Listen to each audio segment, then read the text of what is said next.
Sir ওই যে বলছিলেন স্যার, স্যার তা তো পাইতেছি না স্যার কোনো জায়গায়।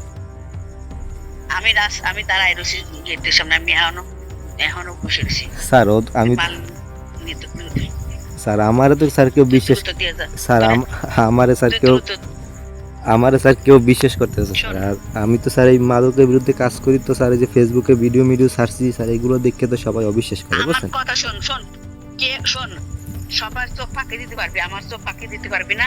তারপর আমি তুই যা করিস সব কিছু আমি মানে নেবো। তুই আমার এখন মাল দিয়ে যা। স্যার আপনি তুই সবার চোখ ফাঁকি দিতে আপনি পারবি। স্যার আমি মুসা, তুই আমার চিনিস না মুসা, তুই আমার চিনিস না, তুই আমার চিনিস নাই। স্যার এইগুলা স্যার হয়তো বা রাজনৈতিক কারণে আমার অনেক চিনিস ব্যক্তিবর্গ নাই। স্যার আমার নাম করতে পারে, কিন্তু স্যার আপনি ফেসবুকে আমি ওই ভিডিও করার কারণে স্যার অনেকে আমার শত্রু আমার কথা বুঝছেন। শোন, তুই আমার কথা শোন, তুই আমার কথা শোন। তোরা কালকে গত রাত্রে তোরা এক জায়গা ছিলি, তাও আমি জানি। স্যার গত তারপরে আমার কথা শোন, আমার কথা শোন, শোন।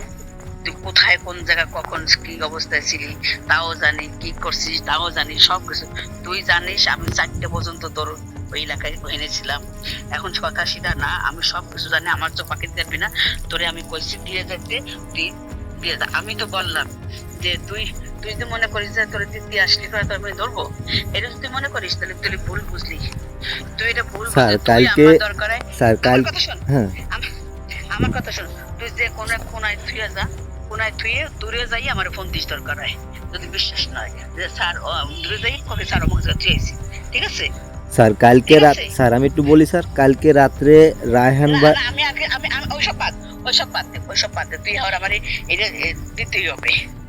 স্যার আমারে এই জিনিস স্যার কেউ জীবনও স্যার আমার লগে শিকারও যাইবে না আর আমারে দেবেও না স্যার, কথা বুঝছেন। এখন স্যার আমার এই ডেলি স্যার মানে কি তুই করবো দাঁড়াতে পারিস, দাঁড়াতে পারিস, তারা দিন আনাই দে, দ্রুত আনাই দে, দ্রুত।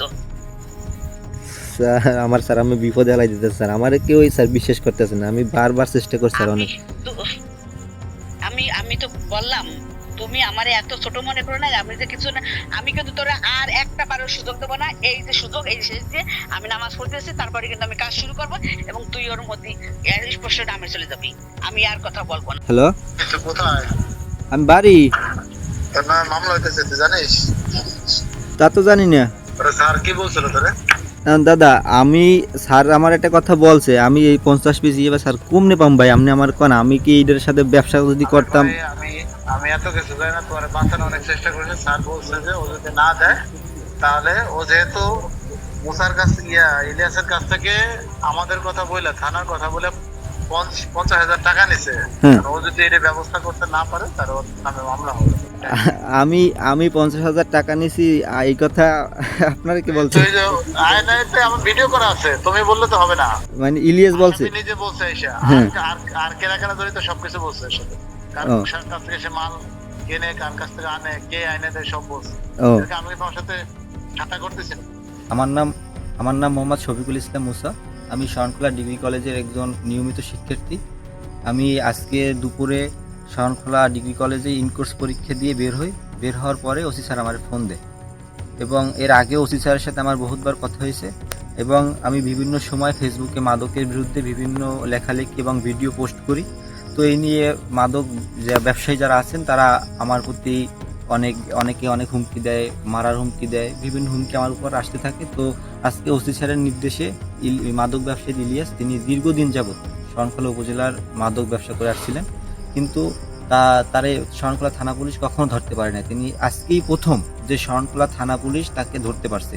এবং আমি ওসি স্যারের যখন আমার ফোন দেয়, ওসি স্যারের ফোন পেয়ে আমি ওসি স্যারের কথা দিই যে আমি অবশ্যই স্যার আমি এই মাদক কারবারি ধরাই দেব। তো তারপর আমি ওসি স্যারের সেই সব কিছু তথ্য দিয়ে সহযোগিতা করি। সহযোগিতা করার পর এক পর্যায়ে বিকেল 5টার দিকে ইলিয়াস পুলিশের হাতে গ্রেপ্তার হয়। তো সেখান থেকে এখন বর্তমানে সেখান থেকে আমি চলে যাই। আমি সেখানে ঘটনাস্থলে ছিলাম না, আমি বাড়িতে যাই পরীক্ষা শেষ করে।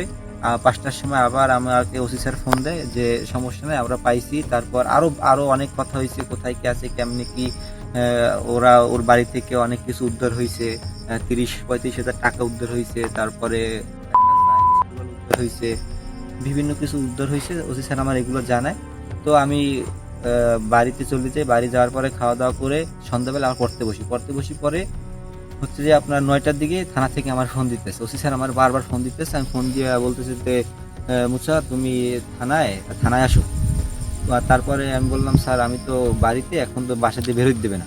পরে ওসি স্যার আমার বললো যে জরুরি দরকার, নিয়ে আসো, ইলিয়াসের মামলা দিতে হবে। আমি বললাম স্যার আমি কই পাবো। পরবর্তীতে আবার ফোন কাটিয়ে আবার ফোন দিয়েছে, ফোন দিয়ে বলতেছে যে তুমি করো যে 50 পিস নিয়ে আসো, নাইলে কিন্তু তোমার সমস্যা হবে। আমি বললাম স্যার আমার সমস্যা হবে কেন?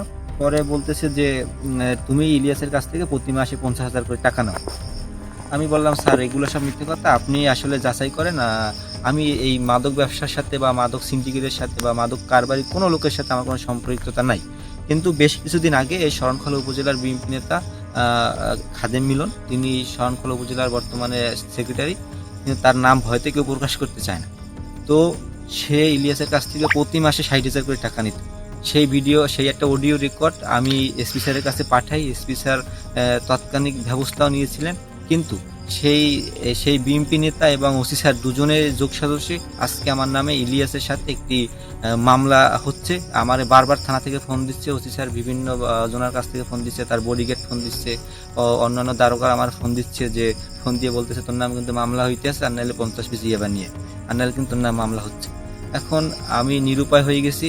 আমি মাদকের বিরুদ্ধে কথা বলার কারণে আজকে আমি নিরুপায়। আমি যেখানে আমাদের প্রধানমন্ত্রী তারেক রহমান মাদক এবং জুয়ার বিরুদ্ধে 0 টলারেন্স ঘোষণা করেছে, সেখানে আজকে আমি মাদকের বিরুদ্ধে কথা বলার কারণে আমার নামে মাদক মামলা হচ্ছে। আর আমার জীবন প্রাণনাশের হুমকি আছে ভাই।